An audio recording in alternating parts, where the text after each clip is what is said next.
चीन ने पाकिस्तान के लिए 2 अरब 10 करोड़ डॉलर कर्ज अदायगी मौखर कर दी। ज़राए के मुताबिक चीन ने पाकिस्तान के लिए कर्जा 2 साल के लिए मौखर किया है। इस हवाले से चीन के एक्सिम बैंक ने बाज़ाब्ता तौर पर पाकिस्तान को खत लिखकर आगाह कर दिया। ज़राए का कहना है कि वफाकी हुकूमत ने कर्जा रोल ओवर के लिए अज़र नो शराइत और ज़वाबित की मंजूरी दे दी। कर्जे पर पाकिस्तान को अज़ाफ़ी सूद अदा नहीं करना पड़ेगा। हुकूमती ज़राए ने कहा कि पाकिस्तान असल मुआहदे के मुताबिक चीन को कर्जे की रकम अदा करेगा। तमाम 31 कर्ज मुआहदों की मुद्दत में 21 जुलाई 2023 से 30 जून 2025 तक तोसी की गई है। भारतीय फौज करप्शन और अय्याशियों का गढ़ बन गई है। 2010 से अब तक भारतीय फौज में 1080 करप्शन स्कैंडल्स के वाक़यात हो चुके हैं।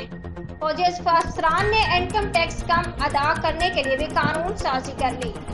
मीडिया रिपोर्ट्स के मुताबिक भारत अफवाज में कर्नल से ऊपर के रैंक के अफसरान को CSD से मुफ्त शराब की मारात हासिल है। जवानों के लिए सिर्फ 4 बोतलें, जबकि अफसरान बाला के लिए कोई हद मुतय्यन नहीं, जिस पर भारतीय फौजी अफसरान मुफ्त शराब लेकर मार्केट में बेचने लगे हैं। दूसरी जानिब फौजी अफसरान ने इनकम टैक्स कम अदा करने के लिए भी कानून साजी कर ली है, जबकि जवानों का कोई पुरसान हाल नहीं। भारतीय फौजी अफसरान मुफ्त का राशन भी हड़पते हैं। रिपोर्ट्स के मुताबिक कारगिल जंग में मरने वाले भारतीय फौजियों के कफन की खरीदारी पर भी मेजर जनरल में 3 अफसरान ने करोड़ों की करप्शन की। 2013 में भारतीय एयरफोर्स के लिए हेलीकॉप्टर की खरीदारी पर भारतीय चीफ त्यागी ने करोड़ों रुपए हथियाए।